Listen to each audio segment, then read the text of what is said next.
को डेडिकेट करता हूँ। बेसिकली ये सेशन में मैं आपसे रिटायरमेंट की स्ट्रैटेजी बात करने वाला हूँ। ये जो जर्नी है वो लगभग 40 साल की होती है। 40 साल के लिए इसलिए होती है क्योंकि हम 60 साल की उम्र में लगभग रिटायर होते हैं और हमारी उम्र एवरेज हम मानते हैं कि 85 ईयर्स की होगी, स्पाउस की 10 साल की और होगी, और एक हम बफर लेते हैं 5 साल का। सो लगभग 40 ईयर्स की जर्नी की हम बात करते हैं रिटायरमेंट के लिए। बहुत सारे लोग इस रिटायरमेंट की जर्नी के लिए तैयार नहीं होते हैं, क्योंकि हम में से कोई भी बहुत सारी चीज़ों को एक्सेप्ट नहीं करता है। वो तभी एक्सेप्ट करता है जब उसके सिर पे वो बातें आ जाती हैं। तो आने वाले समय के लिए हमें तैयार रहना चाहिए। बहुत सारे लोग हैं जो ऑलरेडी रिटायर हो चुके हैं, होने के प्रोसेस में हैं, जर्नी में हैं। सो उन सारी चीज़ों को हम ध्यान रखते हुए इस स्ट्रैटेजी की बात करेंगे। बेसिकली जब मेरे पास कोई पेड कंसल्टेशन के लिए आता है तो वो ये कहता है, रोहित भाई सर्विस क्लास वाला लेना चाहता हूँ क्योंकि कंपनी मुझे वीआरएस ऑफर कर रही है, क्योंकि मुझे अच्छा पैकेज दे रही है, एक लमसम अमाउंट दे रही है। They are offering me 30 lakhs 40 lakhs, so मुझे लगता है मुझे वीआरएस ले लेना चाहिए, नंबर 1। दूसरा वो बोलता है, ऑप्शन आता है कि मेरा कंपनी को टेक ओवर कर लिया है न्यू मैनेजमेंट के साथ, पता नहीं मेरी जमेगी नहीं जमेगी, मुझे वीआरएस ले लेना चाहिए। तीसरा वो बोलता है कि मेरी बॉस से जमती नहीं है, मेरा बॉस बहुत स्ट्रिक्ट है and there is lot of problem, rift रोज होती है, मारपीट होती है, घर पे माहौल खराब होता है क्योंकि I carry all my tension to my home, so I want to take VRS. Number 4 ही सेज कि मैं मुंबई में काम करता हूं, मेरे को रिलोकेट कर रहे हैं नॉर्थ ईस्ट में, नया कल्चर नई जगह, तो मेरे लिए बहुत डिफिकल्ट है और मैं इसलिए वीआरएस लेना चाहता हूं।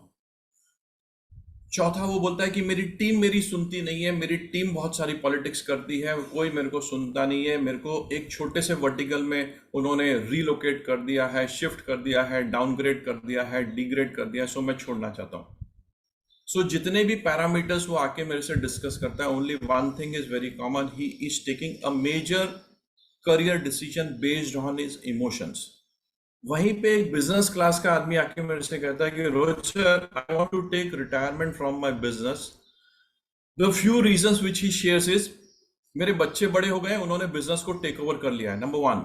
अब वो ऑपरेशनल डिसीजंस में मुझे इन्वॉल्व ही नहीं करते हैं, वो सारे डिसीजंस खुद ले लेते हैं।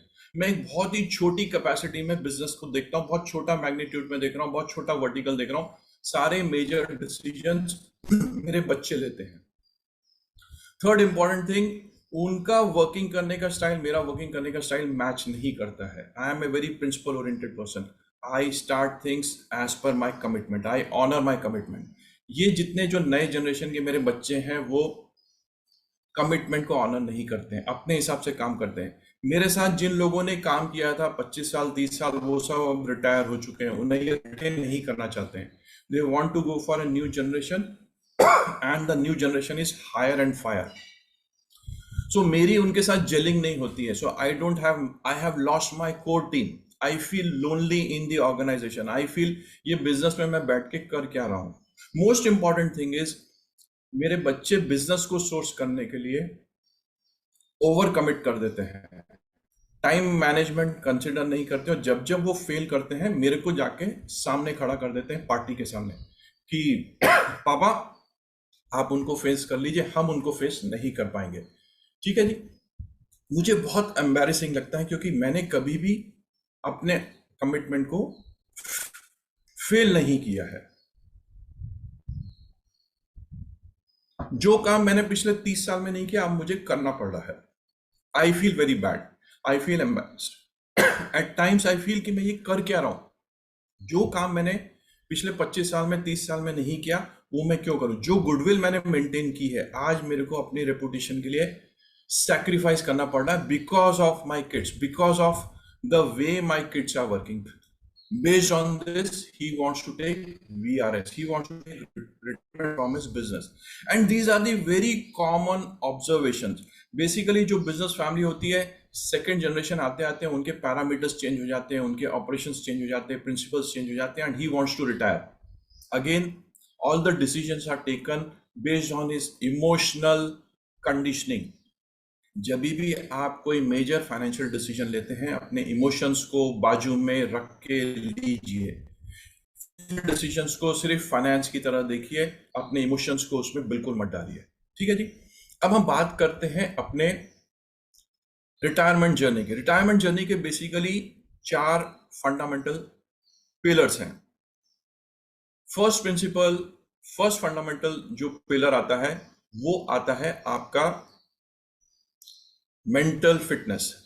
सेकंड प्रिंसिपल जो आता है वो आता है आपका फिजिकल फिटनेस। थर्ड प्रिंसिपल जो आता है वो आता है emotional fitness. And the fourth principle जिसको हम बहुत ज्यादा वेटेज देते हैं वो आता है financial fitness. So financial fitness is only 25% of our retirement journey. बाकी जो 3 इंपॉर्टेंट पिलर्स हैं हम उसकी तरफ कॉन्सेंट्रेट नहीं करना चाहते, हम उसकी तरफ ध्यान ही नहीं देना चाहते। तो हम इस जर्नी में जो बात करेंगे, हम चारों पैरामीटर्स को, चारों चीजों को कंसिडर करके बात करेंगे और समझेंगे कि हमें किस तरीके से चारों पिलर्स को बैलेंस करके आगे चलना है। जब आप इन चारों पिलर्स को बैलेंस करके आगे चलेंगे तो आपकी रिटायरमेंट की जो जर्नी है वो बहुत ही इंटरेस्टिंग होगी, जर्नी बहुत ही फ्रूटफुल होगी। हम में से कोई भी इस संसार को छोड़ के नहीं जाना चाहता। हम चाहते लॉन्जिविटी हो, हमारी लॉन्ग लाइफ हो, हेल्दी लाइफ हो, लेकिन इसके लिए हमें तैयार होने की जरूरत है। अगर आप तैयारी नहीं करेंगे तो मुश्किल हो जाएगा। ठीक है जी। तो सबसे पहले मैं आज यहाँ लगभग 27-28 पॉइंटर्स शेयर करने वाला हूँ इस जर्नी में। I will try to do as soon as possible, it's a lengthy session. सबसे पहला जो कोर स्टेप आता है आपकी मॉर्निंग रिचुअल्स। आपकी क्या एज है? हमने बहुत सारी चीजें स्कूल में सुनी थी, सीखी थी, और स्कूल से निकलते निकलते हम वो सारे प्रिंसिपल को, फंडामेंटल्स को भूल गए। देखिए, एक चीज हमेशा ध्यान रखिए, लाइफ के फंडामेंटल्स चेंज नहीं होते हैं, फंडामेंटल्स हमेशा वही रहेंगे। आप अपनी किसी भी एज पे हो, आपको लाइफ के फंडामेंटल्स को फॉलो करना ही पड़ेगा। सो जब भी आप अपने दिन की शुरुआत करते हैं तो मॉर्निंग रिचुअल्स को फॉलो कीजिए। मॉर्निंग रिचुअल्स बेसिकली क्या होता है? हर एक इंसान की अलग अलग मॉर्निंग रिचुअल्स होगी। आपका सबसे किसी भी रिलीजन को फॉलो करते हैं उससे फर्क नहीं पड़ता है। सबसे इम्पोर्टेंट चीज ये है कि आपको सबसे पहले उठ के अपने, जिस भी आप भगवान को मानते हैं, ईश्वर को मानते हैं, अल्लाह को मानते हैं, जिस भी रिलीजन को आप मानते हैं, आप उसको शुक्रिया कीजिए, आप उसको थैंक यू बोलिए कि आपने मेरे को एक अच्छा दिन दिया है। ठीक है जी। You have to pay your gratitude to the super power. अगर भगवान में विश्वास नहीं रखते, सुपर पावर में विश्वास रखते हैं, तो अपने सुपर पावर को क्या कीजिए? थैंक यू कीजिए, ग्रैटिट्यूड दीजिए कि उन्होंने आपकी लाइफ में एक बहुत अच्छा दिन दिया है। आपको अपने पेरेंट्स को थैंक यू बोलना है, आपको अपने गुरुदेव को थैंक यू बोलना है, टीचर्स एंड मेंटर्स को थैंक यू बोलना है, क्योंकि आज जो कुछ भी आप लाइफ में कर रहे हैं उनके कारण ही आप कर रहे हैं। तो आपको इन सब को थैंक यू बोल के ही आगे जाना है। और इम्पोर्टेंट चीज है, उसके बाद हमें बहुत सारी छोटी छोटी चीजें लाइफ में करनी चाहिए या दिन की शुरुआत करनी चाहिए। हम हमेशा ये कहते हैं well begin is half done. आपके दिन की शुरुआत अगर अच्छी होगी तो आपका दिन बहुत अच्छा बीतेगा, क्योंकि अब हम रिटायर हो चुके हैं, हमारे पास बहुत सारा टाइम है, बहुत सारी चीजें हैं करने के लिए। तो हमारे पास कोई डेडलाइन नहीं है, कहीं हमें भागा दौड़ी नहीं करनी, कोई रूटीन नहीं है, इजी लाइफ है। सो जब आप दिन की शुरुआत करते हैं तो अपने ईश्वर का नाम लीजिए। एक नॉर्मल ऑब्जर्वेशन देखा गया है कि जब लोग भाग उठते हैं रिटायरमेंट होने के बाद, तो उनको लगता है भगवान का नाम ले लो, तो वो अपने क्या करते हैं, बेड में लेटे लेटे ही भगवान का नाम लेते हैं, माला जपते हैं, which is a very wrong practice. ऐसा करना बंद कर दीजिए। आप बोलोगे भगवान का नाम तो हम कभी भी ले सकते हैं, बहुत अच्छी बात है, लेकिन अगर आप भगवान से कनेक्ट करना चाहते हैं, अगर आप सुप्रीम पावर से कनेक्ट करना चाहते हैं, there is a way to do that. Example के लिए, अगर कोई आपको एड्रेस करता है, अगर आपका नाम राम है, तो वो राम को रिस्पेक्टफुली लेगा तो आपको अच्छा लगेगा। वो अगर आपको रिस्पेक्टफुली आपको नहीं लेगा तो आपको बुरा लगेगा। आप अपने ईश्वर से, सुपर पावर से कनेक्ट करना चाहते हैं। बेसिकली हम बात कर रहे हैं अपने मेंटल हेल्थ की। तो हमें किस तरीके से अपने से सुपर पावर से कनेक्ट करना है? आपको जब भी अपने ईश्वर का नाम लेना है, एक कुर्सी पे बैठिए। अगर आप जमीन पे बैठ रहे हैं तो आप सुखासन में बैठिए, चौकड़ी मार के बैठिए। अगर आप कंफर्टेबल नहीं है बैठने में फ्लोर पे, तो कुर्सी लेके आराम से बैठिए। आपको क्या करना है? अपने भगवान को याद करना है। अगर आप माला जपते हैं तो आपको माला जपते हुए अपनी फर्स्ट फिंगर, इंडेक्स फिंगर को यूज नहीं करना है। आपको अपना सेकंड और थर्ड फिंगर के बीच में ही माला को जपना है। देखिए मैं आपको शो कर रहा हूँ, आपको माला ऐसे करनी है। अक्सर देखा गया है लोग भाग इंडेक्स फिंगर को यूज करते हैं, इंडेक्स फिंगर को यूज नहीं करना है माला जपते हुए। ये एक मेजर लोगों को इश्यू होता है। सनातन धर्म में इंडेक्स फिंगर का यूज जब आप पितृ दोष करते हैं, जब आप श्राद्ध करते हैं, तब इंडेक्स फिंगर का यूज होता है। इसलिए बहुत सारे इसमें रिचुअल्स में इंडेक्स फिंगर का उस काम के लिए यूज होता है। तो जब माला का आप जाप करें तो सेकंड फिंगर एंड थंब का यूज करें। मोस्ट इंपॉर्टेंट थिंग, जब आप माला कर रहे हैं तो आपकी बीट्स अंदर की तरफ आनी चाहिए, बीट्स बाहर नहीं जाएगी। थर्ड इंपॉर्टेंट थिंग, जहां पे आपकी माला खत्म होती है, आप ये जो आपका जहां पे हेड बना हुआ है, आप उसको क्रॉस नहीं करेंगे, आप माला को रिवर्स कर लेते हैं। कभी भी आप इस पॉइंट को क्रॉस नहीं करते। इसको पर्वत बोलते हैं, इसको शिखर बोलते हैं, अलग अलग नाम से इसको बोला जाता है। जब आप माला को जाप कर रहे हैं तो माला पूरा जाप आपका होने के बाद जैसे ही एंड आएगा आप उसको टर्न कर लेंगे। मोस्ट इंपॉर्टेंट थिंग, जब आप माला का जाप कर रहे हैं तो किसी थैली में रख के माला का जाप कीजिए, पब्लिकली उसको जाप मत कीजिए। आपकी माला को रिस्पेक्टफुली एक जगह रखिए, कहीं पे नीचे मत रखिए। Basically that is a way you are trying to connect to super power. अगर आप माला नहीं करते हैं कोई बात नहीं, आपको क्या जाप करना है वो आपकी श्रद्धा है। अगर आप कुछ भी जाप नहीं करते हैं तो ओम का जाप कीजिए। अभी कुछ लोग बोलेंगे I am talking of religion, I am not talking of religion, I am talking of neuro science. इस यूनिवर्स में जो सबसे स्ट्रांग वर्ड है that is Om. This is proved by NASA also. ये जो हमारी गैलेक्सी है जिसमें हमिंग का साउंड आता है वो ओम का आता है। ओम एक ऐसा वर्ड है, जब आप उसको कॉन्स्टेंटली जाप करते हैं तो आपके सातों चक्रों में वो वाइब्रेशन करता है। नाभि से लेके ब्रह्म स्थान तक वाइब्रेशन करता है। जब आपके नाभि से ब्रह्म स्थान तक सातों चक्रों में वाइब्रेशन होता है, आपका जो स्टेट है वो एलिवेट हो जाता है। बेसिकली जब आप have all the possibility to connect yourself to higher powers. Most important thing, जब आप जाप कर रहे हैं आपका फोकस थर्ड आई की तरफ होना चाहिए, जिसे हम शिव का नेत्र कहते हैं। Third eye is between your both the eyes, third eye. आप जब यहाँ पे कॉन्सेंट्रेट करेंगे तो again your elevation will go up. मानता हूं कि ये चीजें डे वन से नहीं होगी, आपको प्रैक्टिस करना पड़ेगा, धीरे धीरे प्रैक्टिस कीजिए, चीजें ठीक हो जाएगी। जब आप माला कर रहे हैं तो राइट हैंड से कर रहे हैं। लेफ्ट हैंड कैसा होगा? लेफ्ट हैंड की मुद्रा ऐसी होगी, आपके इंडेक्स फिंगर थंब के साथ ज्वाइंट होगी और आप हाथ को ऐसा रखेंगे। बड़ी सिंपल सी चीज है। लेफ्ट आप पाँव पे उसको रख लीजिए, राइट हैंड से जाप कीजिए। बेसिकली हम क्या कर रहे हैं? बेसिकली हम अपने आप को अपने आप से कनेक्ट कर रहे हैं और हम अपने सुपर, जो भी आप भगवान में विश्वास करते हैं, सुपर पावर से कनेक्ट करने की कोशिश कर रहे हैं। So this is the simplest way to connect to the super power. जो लोग मंत्र में विश्वास नहीं रखते हैं, जिनको लगता है मैं कोई भगवान का नाम नहीं लेना चाहता हूं, मैं मूर्ति पूजा में विश्वास नहीं रखता हूं, उनके लिए सबसे सिंपल है मेडिटेशन कीजिए। मेडिटेशन करने के लिए आप अपने आप से बातें करते हैं और उस सुपर पावर से कनेक्ट करते हैं। अगर आपको मेंटल स्टेबिलिटी चाहिए तो internally you should be peaceful. अगर अंदर से आप खुश हैं तभी वो खुशी आपकी पर्सनालिटी में, आपकी बॉडी में दिखेगी। जैसे जैसे हमारी एज बढ़ती है हम जल्दी से फ्रस्ट्रेट होने लगते हैं, नाराज होने लगते हैं। अपने आप को काम एंड कंपोज रखने के लिए आपका मेंटल स्टेट बहुत स्ट्रांग होना चाहिए। For that it is very important that ये आप मॉर्निंग रिचुअल्स, ठीक है जी। Now one more important thing, आपको क्या करना है? एवरी थर्सडे जब आप शावर लेते हैं तो जो भी पानी से आप नहा रहे हैं उसमें एक चुटकी हल्दी का डाल दीजिए। हल्दी का थोड़ा सा चुटकी भर हल्दी का डाल दीजिए, थर्सडे को उससे स्नान ले लीजिए। सैटरडे के दिन आप जिस भी पानी से नहाते हैं, ठंडे गरम 12 महीने, हल्का सा पिंच ऑफ सॉल्ट डाल दीजिए और उससे नहाइए। आपकी बॉडी की क्लिनजिंग हो जाएगी। बहुत सिंपल है। हम दुनिया भर के shampoo, face wash, soap use करते हैं। जो आप करते हैं करते रहिए। हल्का सा हल्दी डालिए थर्सडे के दिन। संडे के दिन आपको हल्का सा सॉल्ट डालना है। खाने वाला सॉल्ट डाल दीजिए, कॉमन सॉल्ट, कोई भी दूसरा सॉल्ट के पीछे भागे नहीं। सिंपल सी चीजों को फॉलो कर लीजिए, आपकी बॉडी की, माइंड की क्लिनजिंग होना शुरू हो जाएगी। ठीक है जी। We go to the next important thing, mental. आपको फिटनेस के लिए ये सारी चीजें कर लीजिए, आपको बहुत सारे चेंजेस अपने थॉट प्रोसेस में मिलेंगे। We go to the second step.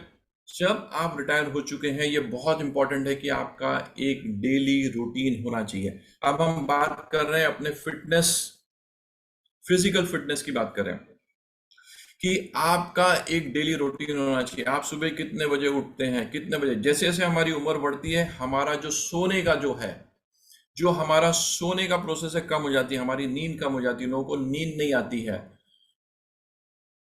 और हम क्या करते हैं, आधी रात को उठ के बैठ जाते हैं। अगर आपकी लाइफ डिसिप्लिन्ड रहेगी तो ये आपके बॉडी के जो डिसऑर्डर होने के जो है प्रोसेस है वो रुक जाएगा। सो रूटीन होना बहुत जरूरी है, डिसिप्लिन होना बहुत जरूरी है। तो जब आप उठते हैं तो आप एक रूटीन बनाइए कि आप सुबह कब उठेंगे। सुबह ब्रह्म मुहूर्त में 4:30 उठ के अगर आप पूजा कर सकते हैं बहुत अच्छी बात है। 5 बजे 6 बजे जैसी आपकी बॉडी बोलती है, जो आपकी बॉडी का कंस्टिट्यूशन है, आपका बॉडी का जो कंफर्ट लेवल है, उस हिसाब से ही काम कीजिए।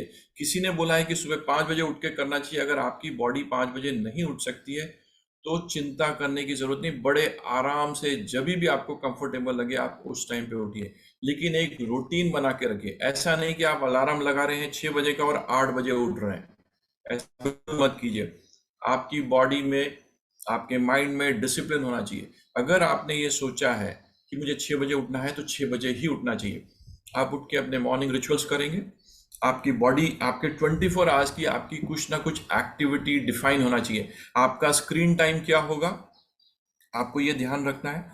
आप कितने टाइम तक दिन में आधा घंटा 1 घंटा पढ़ेंगे ही पढ़ेंगे। आप बोलोगे मैं तो पढ़ नहीं सकता, मेरी पढ़ने की आदत अब चले गई है। आजकल आपको ऑडियो बुक्स मिलती है, आप उसको सुन सकते हैं। रीडिंग करना बहुत जरूरी है। उसका रीजन ये है कि अगर आप पढ़ रहे हैं तो कुछ ना कुछ सीख रहे हैं। अगर आपने सीखना छोड़ दिया तो आपकी ग्रोथ रुक जाएगी। रुका हुआ पानी तालाब बन जाता है, खराब हो जाता है। बहते हुए पानी की ही कीमत होती है, बहते हुए पानी में ही शुद्धता होती है। तो आपको भी अपने नॉलेज को अपडेट करते रहना चाहिए। कोई भी आप नई चीज पढ़ सकते हैं, सीख सकते हैं। कॉन्स्टेंटली सीखते रहिए तो आपकी जर्नी बनी रहेगी। आपके लाइफ में कुछ ना कुछ, हमारे पास बहुत सारी चीजें हैं सीखने के लिए। हम धीरे धीरे चीजों को सीख सकते हैं क्योंकि हमारे पास बहुत टाइम है। आपको रूटीन बनाना है, आपको अपना डिफाइन करना है। मेरे मॉर्निंग रिचुअल्स क्या होंगे, कितना टाइम होगा, क्या होगा, मेरा लंच का टाइम क्या होगा, मैं शाम को कितने बजे चाय पीऊंगी, मेरा डिनर टाइम क्या होगा। आपको ये सारी चीजों को डिसिप्लिन करने की जरूरत है। आपने अभी तक 50 साल 60 साल में अपने आप को डिसिप्लिन नहीं किया, उससे फर्क नहीं पड़ता। बट इससे आगे की जो आपकी जर्नी है, आपकी लॉन्जिविटी, आपकी हेल्थ आपके हाथ में है। आप अपनी लाइफ को अब से जितना ज्यादा डिसिप्लिन करेंगे, आपके हेल्थ के इश्यूज कम हो जाएंगे। हमारे लाइफ में जैसे जैसे एज बढ़ती है हमारे बॉडी पार्ट स्लो हो जाते हैं। हमको डॉक्टर के पास जाना पड़ता है। मेरे को बीपी का प्रॉब्लम है, मेरे को शुगर का प्रॉब्लम है, मुझे नींद नहीं आती है, मेरे को डाइजेशन का प्रॉब्लम है। आपको जितनी भी प्रॉब्लम है या तो आपके फैमिली ट्री में है या आपने टेंशन के कारण उसको जनरेट किया है। तो आपको क्या करना है, आपको सबसे इंपॉर्टेंट अपने स्लीपिंग पैटर्न पे ध्यान देना है। आपको 6 घंटा 7 घंटा 5 घंटा जो भी आपका स्लीपिंग पैटर्न है उसको फॉलो कीजिए। अगर आपकी नींद बराबर रहेगी तो आपकी बॉडी ठीक से काम करेगी। सेकेंड इंपॉर्टेंट थिंग, आपको आपकी डाइट का ध्यान रखना है। आप अगर 2 रोटी खाते हैं तो आपको 2 रोटी खाना ही खाना है। आप ये समझिए कि आपके पास ऑप्शन 2 है, या तो मेडिसिन खाइए या 2 रोटी खा लीजिए। सो बेस्ट है कि आप 2 रोटी खा लीजिए। दवाइयों से जितना दूर रहने की कोशिश करेंगे उतना ही अच्छा है। सो आपकी जो फूड की हैबिट्स है, ईटिंग हैबिट्स है, उसका ध्यान रखिए।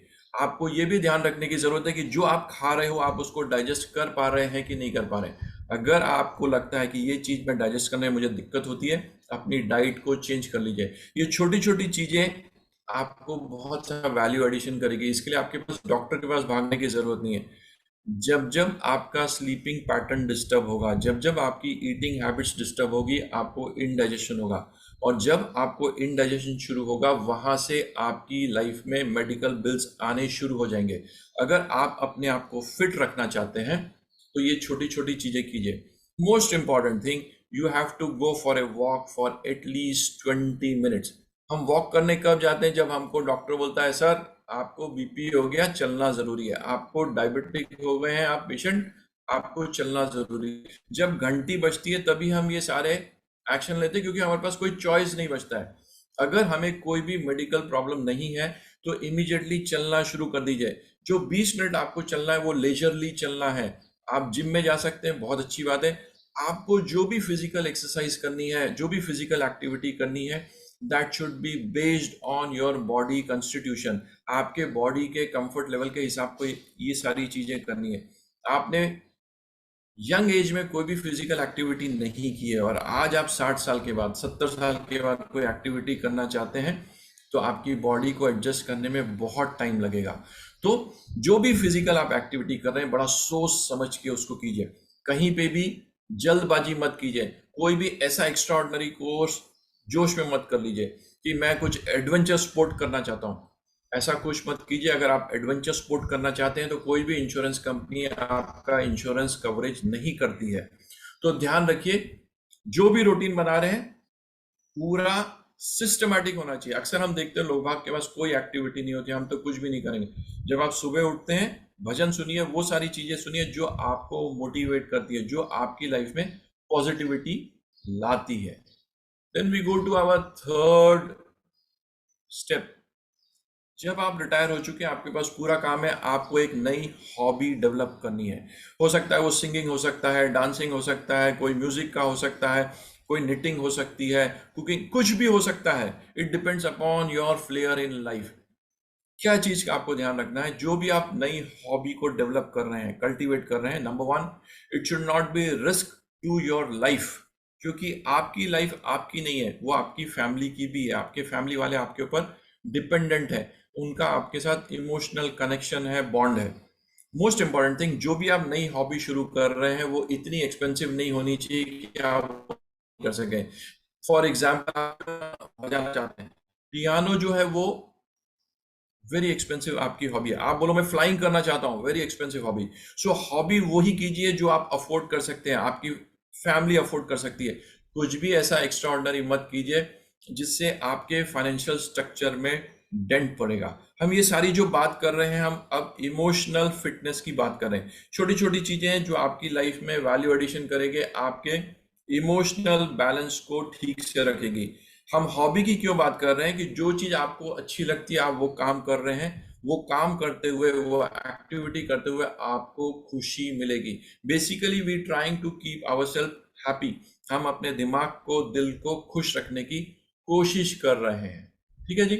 Now the fourth very important thing is focus on your vocabulary. हमने जिंदगी भर किसी ना किसी कैपेसिटी में काम किया। हम किसी कंपनी में मैनेजर रहे हैं, ऑपरेशनल हेड रहे हैं, सीईओ रहे हैं, या हम टीचर रहे हैं, मेंटोर रहे हैं। हमने अलग अलग कैपेसिटी में काम किया। आप जिस भी कैपेसिटी में काम करते हैं तो उस कैपेसिटी के हिसाब से आपकी वोकैबुलरी हो जाती है। अगर आप ऑपरेशनल हेड हैं तो you have to be tough with your team कि नहीं, मुझे तो ये डेडलाइन है, आप काम करके ही दीजिए। And your language becomes rough. If you are in teacher, to discipline your student sometimes you have to give them punishment. देखिए, आपका जो भी प्रोफेशन रहा है वो प्रोफेशन अब खत्म हो गया। अब आप घर पे हैं, या तो आप हस्बैंड है या वाइफ है, एक आप घर के नॉर्मल मेंबर हैं। आपका क्या बैकग्राउंड था, क्या टाइटल था, क्या पोजीशन था, वो टाइम के साथ चला गया। Now you are a normal human being. अपनी वोकैबुलरी पे ध्यान दीजिए। पॉजिटिव वर्ड्स बोलने की हमेशा कोशिश कीजिए। क्या होता है जब आप पॉजिटिव वर्ड बोलेंगे तो आपके बच्चे, आपके ग्रैंड चिल्ड्रन आपकी वोकैबुलरी को सुनेंगे। आपके बच्चे, आप जो बोलते हैं वो जल्दी पकड़ते नहीं है, वो चीजों को पकड़ते हैं, वो देखते हैं कि आप कैसे बिहेव कर रहे हैं। अगर आपकी वोकैबुलरी पॉजिटिव है तो ऑटोमेटिकली वो भी पॉजिटिव बोलना शुरू करेंगे।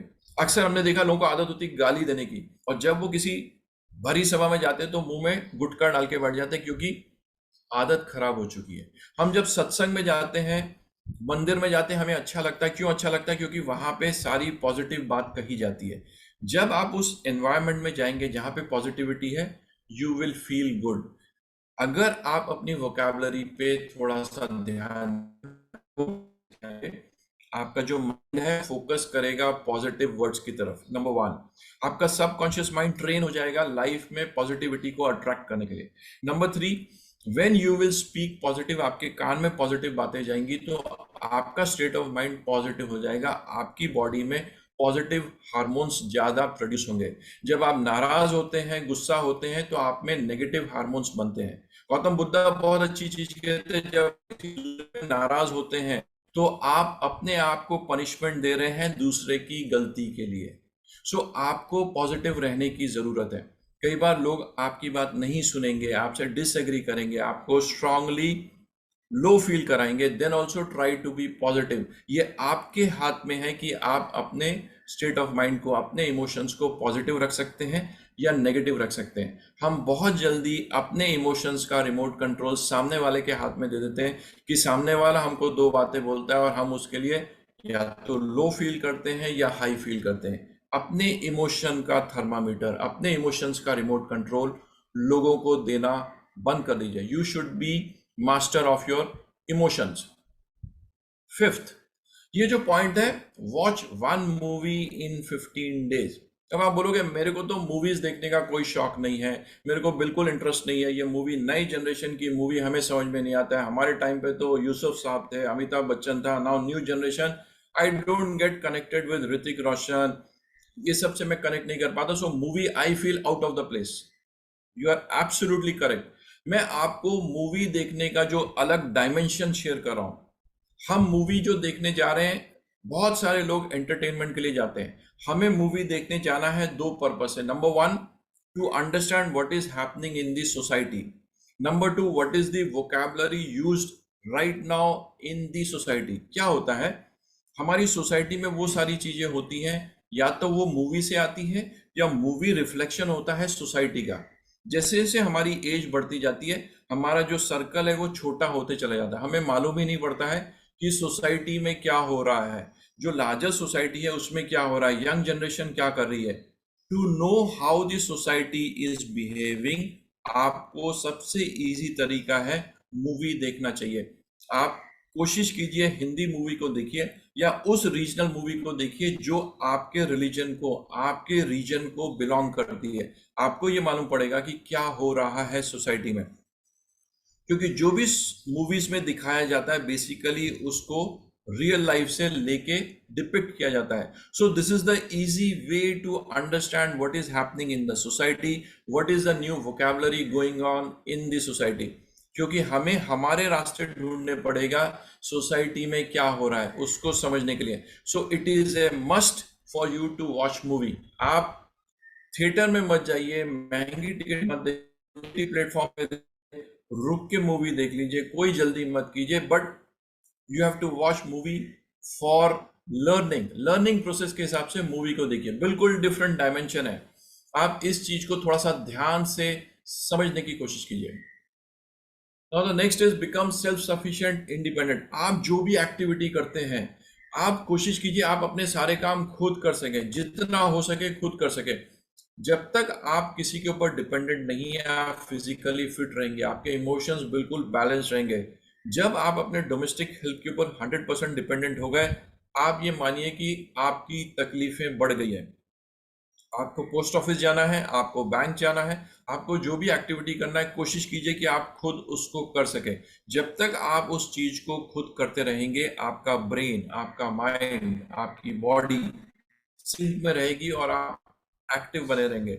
जब जब आप अपने आप को डिपेंडेंट कर लेंगे, आपकी लाइफ कंफर्ट जोन में चले जाएगी। जब जब आप कंफर्ट जोन में जाएंगे तो आपको ये बिल्कुल ध्यान रखना चाहिए कि कंफर्ट जोन में प्रोग्रेस नहीं होती है, डिग्रेडेशन ही होता है। So you should be self sufficient. जितना आपसे होता है उतना ही मैनेज कीजिए। ऐसा नहीं कि आपको सब कुछ ही करना है, आप उतना काम कीजिए जिसको आप कंफर्टेबली मैनेज कर सकते हैं। जहां पे आपको लगता है ये काम मैं नहीं कर सकता हूं, लोगों की हेल्प लीजिए, सपोर्ट सिस्टम ले लीजिए और वो काम कर लीजिए। बट कोशिश कीजिए खुद कीजिए। आपको टिकट्स बुक करनी है, एयर टिकट्स हो गई, रेलवे टिकट्स हो गई, खुद बुक कीजिए। अब तो आप ऑनलाइन कर सकते हैं। अगर आपको जो चीज नहीं आती है उसको सीखने की कोशिश कीजिए, क्योंकि यूट्यूब पे सब कुछ अवेलेबल है। आप कोई भी यूट्यूब पे जाके देख सकते हैं channel, and you will understand how to do things easily. Become minimalistic.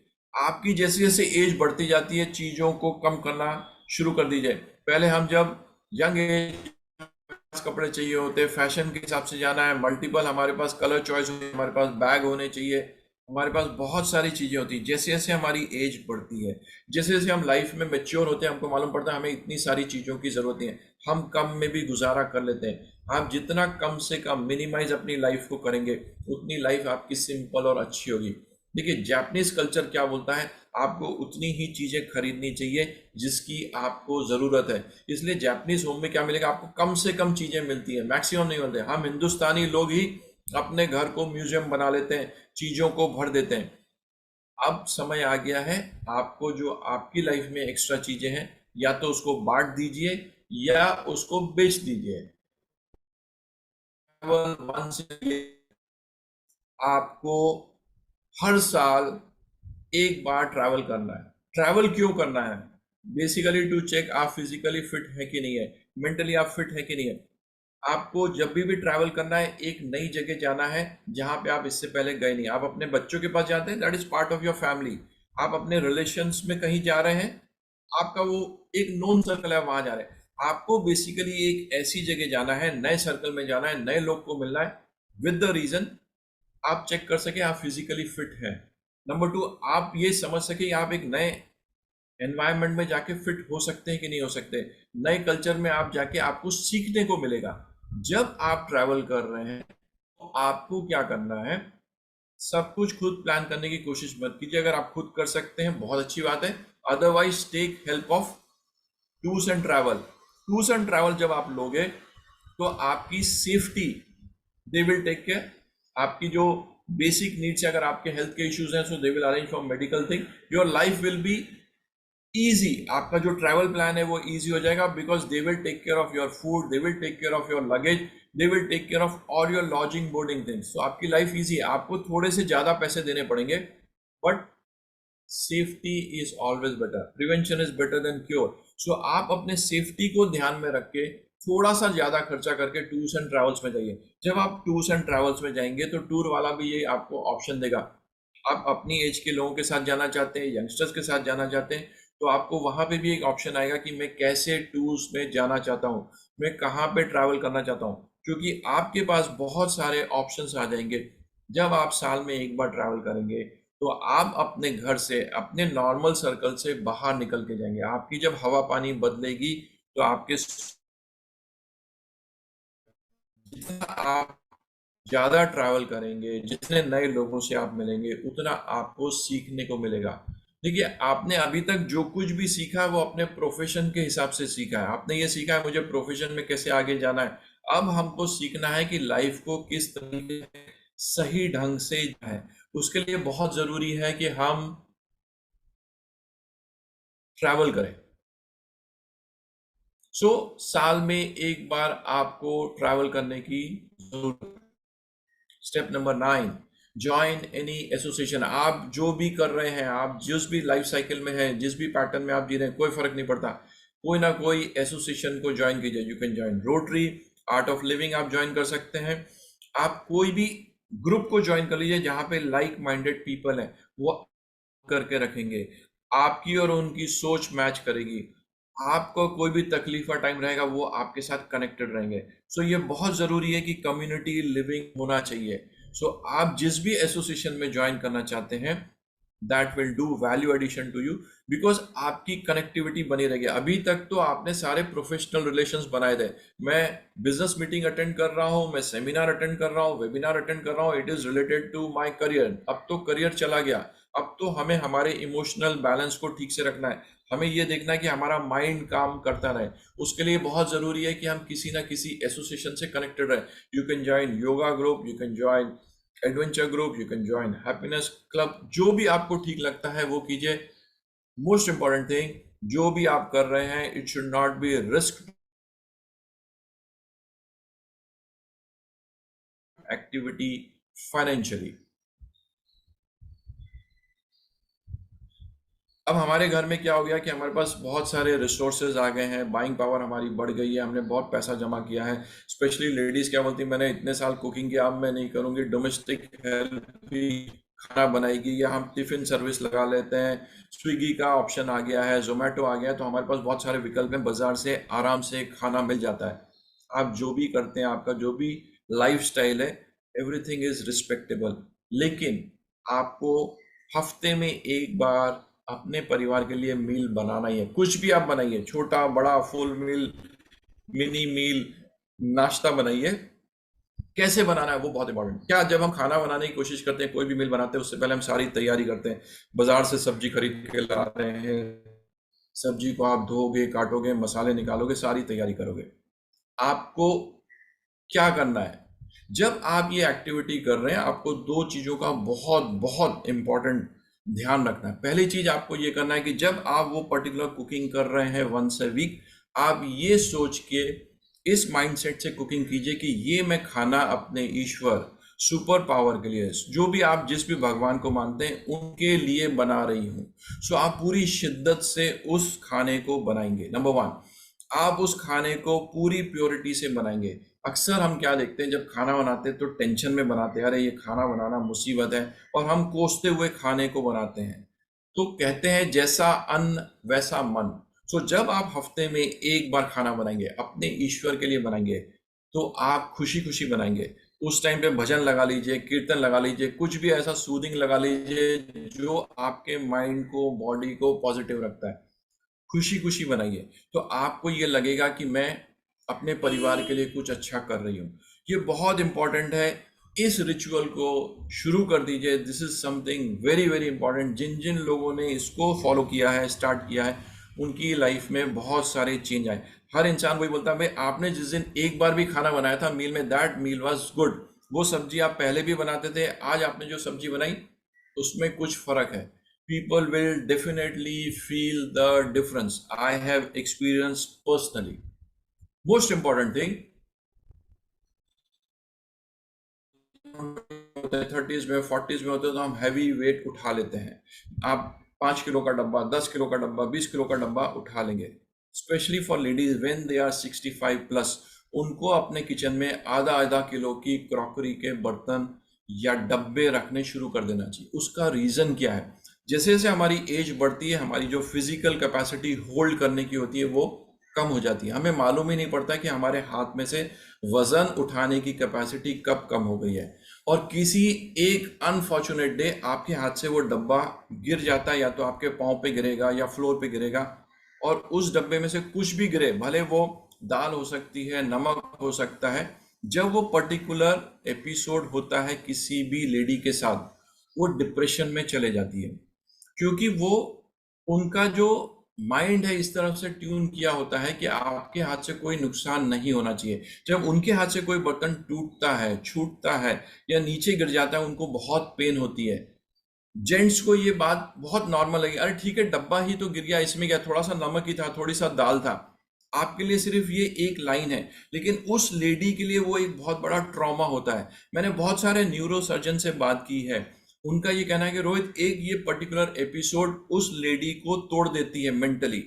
तो ये एक बहुत डीप स्टडी भी इस पे हो चुकी है कि जैसे जैसे आपकी एज बढ़ती है, prevention is always better than cure. अपने डब्बों को छोटा कर लीजिए। छोटा सा आपका एफर्ट आपको उस डिप्रेशन के एपिसोड से दूर रखेगा।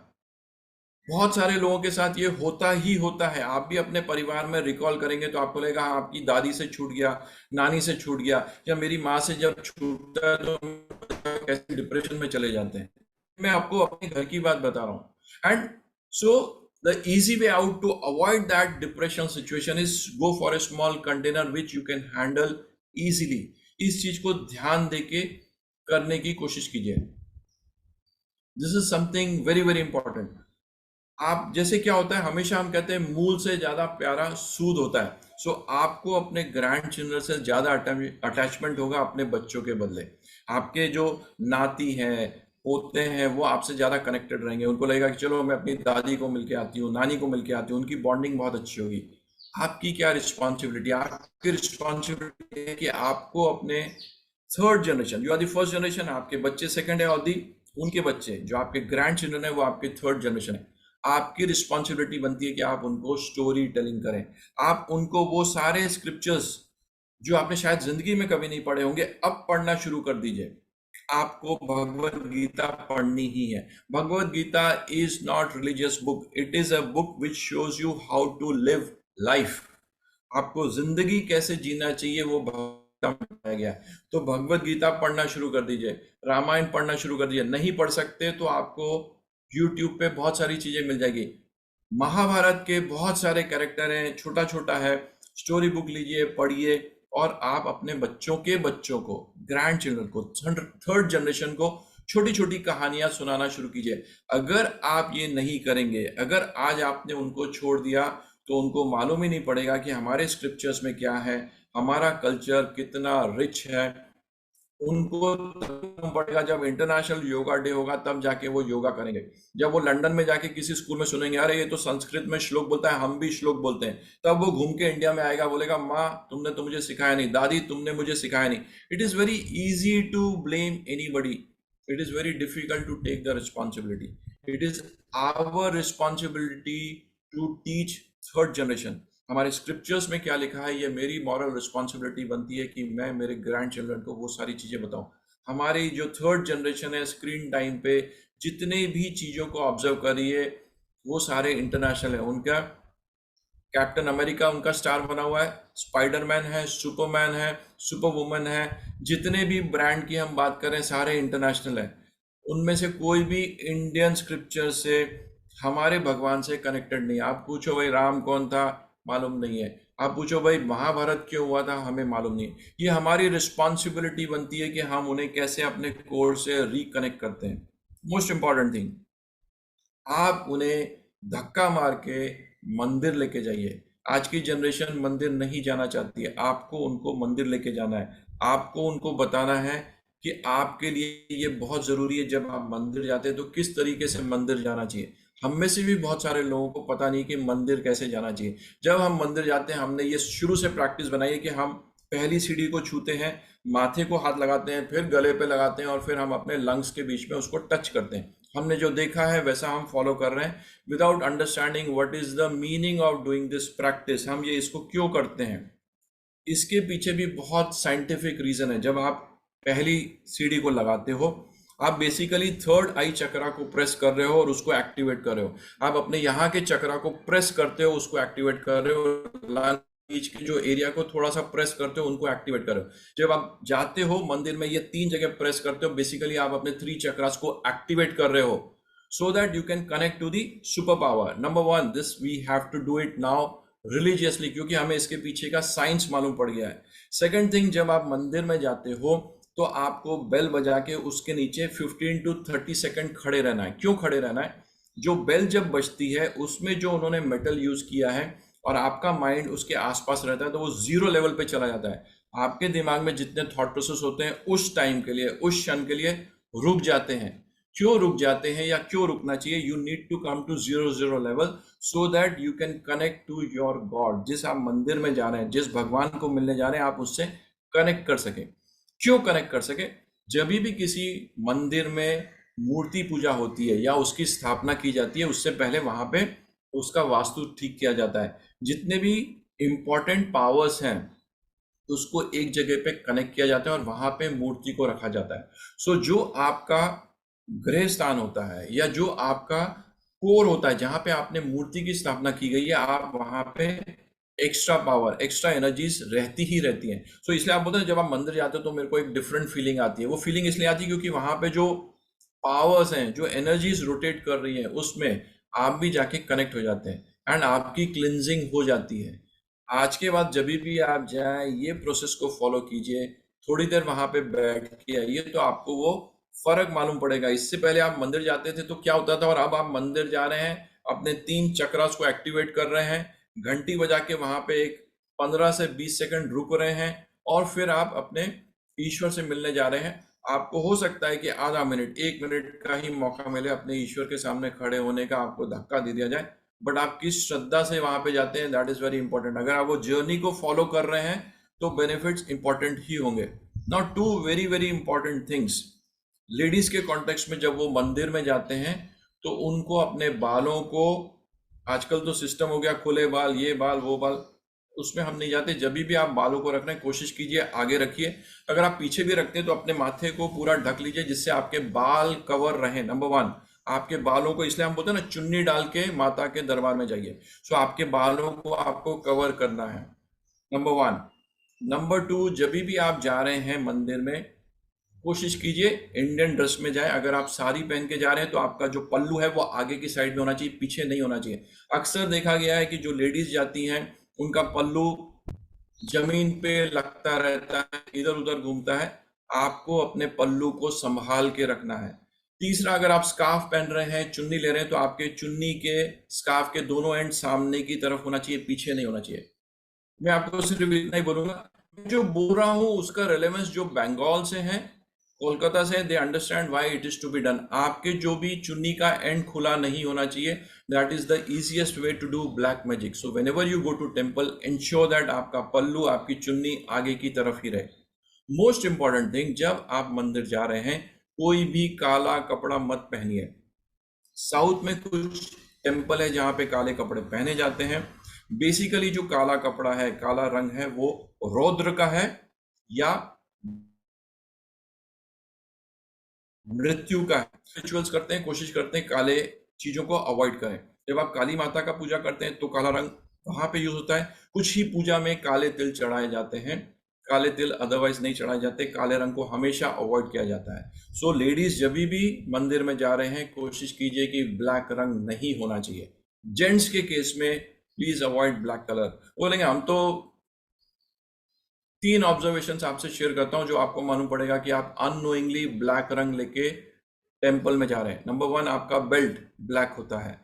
आपकी जो रिस्ट वॉच है अगर वो डिजिटल है तो ब्लैक है, अगर आप लेदर स्ट्रैप पहन रहे हैं तो भी ब्लैक होगा। Third and the most common thing is your undergarments are black. आज के बाद से कोशिश कीजिए कि आपके ब्लैक कलर लेके आप टेम्पल में मत जाइए। बहुत सी छोटी सी बात है, बट अगर आप स्क्रिप्चर्स में बहुत डिटेल में जाएंगे तो आपको इसका इन डेप्थ मालूम पड़ेगा कि आपको ब्लैक कलर को अवॉइड करना है। वेरी कॉमन थिंग, बहुत सारी लड़कियों में देखा गया, लेडीज की आदत होती है कि वो अपने पाँव में काला धागा बांध लेती है, कहती हैं कि इससे मेरी नजर बचेगी। Half knowledge is dangerous. हम बच्चों को भी काला तिल लगाते हैं। काला तिल लगाने का सही तरीका यह है नजर से बचाने का। पहला, हम उनको कान के पीछे लगाते हैं। दूसरा, हम उनको बालों में लगाते हैं। तीसरा, हम उनके पाँव के नीचे लगाते हैं। काला तिल लगाते हैं, बट दैट तिल शुड नॉट बी, और काला टीका should not be visible to common person. जब आप काला धागा बांध के बाजार में जाते हैं, मार्केट में जाते हैं, मंदिर में जाते हैं, आप बेसिकली सम नेगेटिव एनर्जी को पुल कर रहे हैं। बहुत सारे लोग इससे डिसएग्री करेंगे, but this is what is mention in scripture. So if there is a doubt, don't do that. My simple advice is काला बंद कर लीजिए। हमारी में कोई भी पूजा में काला धागा मुश्किल से ही बांधा जाता है। जो हमारी मौली होती है वो रेड, ऑरेंज, येलो कलर की होती है। जो मौली होती है वो रिप्रेजेंट करती है अग्नि को। अग्नि का कलर ब्लैक नहीं होता है। सो काले धागे को बांधना बंद कीजिए।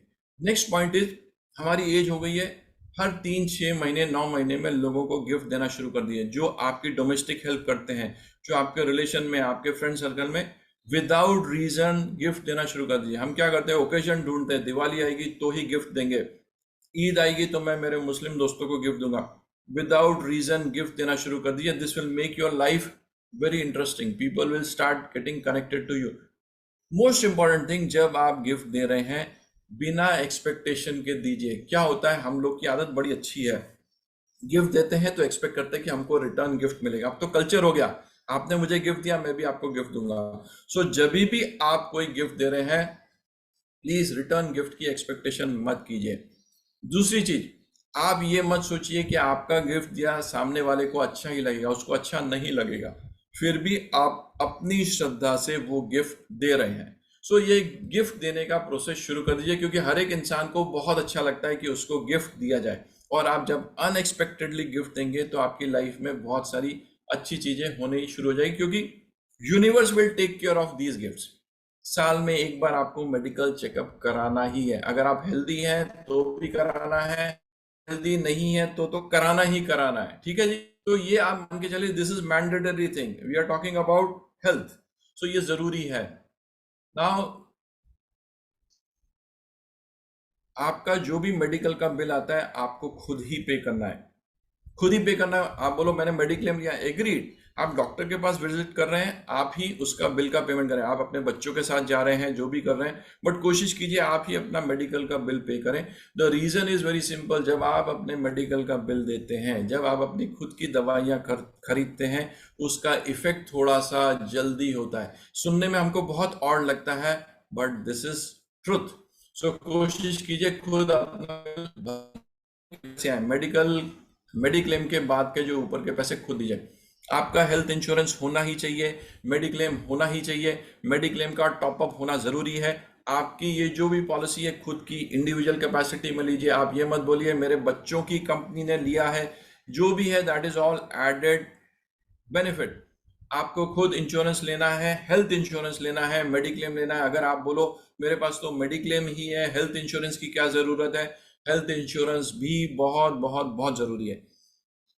हो सकता है कुछ लोग की एज हो जाए, उसके बाद उनका अमाउंट, इंश्योरेंस का अमाउंट बढ़ नहीं सकता, लेकिन जो भी मैक्सिमम आप बेनिफिट ले सकते हैं वो इसमें लेने की।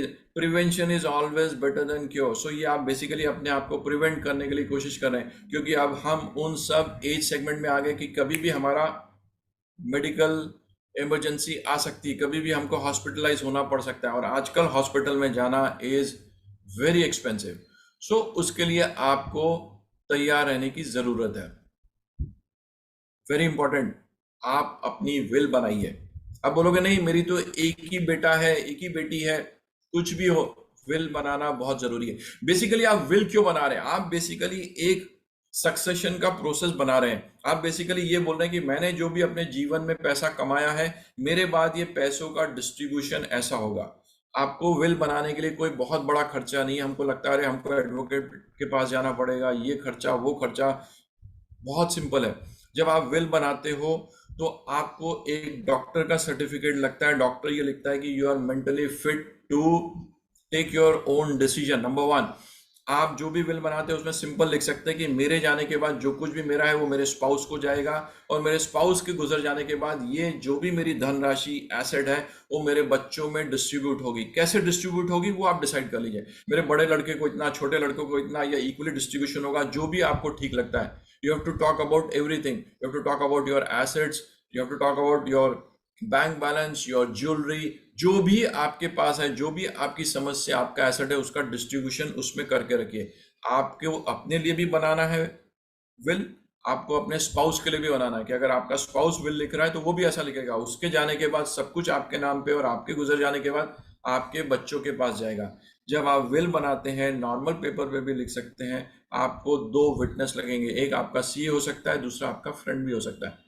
बहुत सिंपल है, डॉक्यूमेंटेशन करके रखिए। आपने जो भी अपनी लाइफ में कमाया है, it is very important, it should go to the next generation and to the next generation systematically.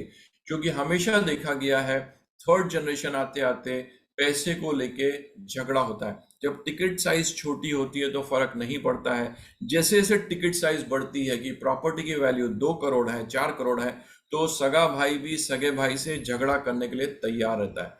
So it is very important कि आप वो जर्नी डिफाइन करके रखिए कि मेरे बाद जो कुछ मैंने कमाया है वो किसको कैसे कैसे जाएगा। It is purely up to you कि आप अपना पैसा, अपने एसेट किस तरीके से डिस्ट्रीब्यूट करना चाहते हैं। मैक्सिमम प्रॉब्लम ये होती है कि लोग भाग विल क्रिएट नहीं करते हैं। हम सिर्फ नॉमिनेशन करके छोड़ देते हैं कि अरे मैंने नॉमिनेट कर दिया है ना। बहुत सिंपल तरीका है, जब आप गुजर जाएंगे, मान लीजिए आपके 2 बच्चे हैं, तो आप और आपकी वाइफ के नाम पे जॉइंट प्रॉपर्टी है। सो आपका 50%, आपकी स्पाउस का 50%। जस्ट अ मिनट, बाद में।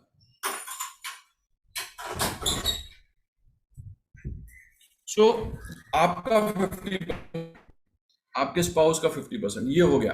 आपके डिमाइस के बाद जो बैलेंस आपका 50% है वो 3 पार्ट में डिस्ट्रीब्यूट होगा, आपकी वाइफ और आपके 2 बच्चों के बीच में। सो उसके कितने हो गए? 3 पार्ट हो गए, वहीं से वो डिस्ट्रीब्यूशन शुरू हो गया। सो इट इज वेरी से ही उसको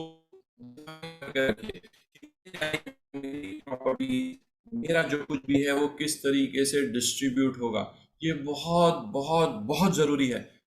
जरूरी इसलिए है क्योंकि आपके बाद में जो भी नेक्स्ट जनरेशन है पीसफुल रहे, आपका स्पाउस पीसफुल रहे, कल को आपके घर में आपकी प्रॉपर्टी को लेके कलेश नहीं हो, प्रॉब्लम्स नहीं हो। सो विल बना लीजिए, बहुत जरूरी, बहुत इंपॉर्टेंट चीज है।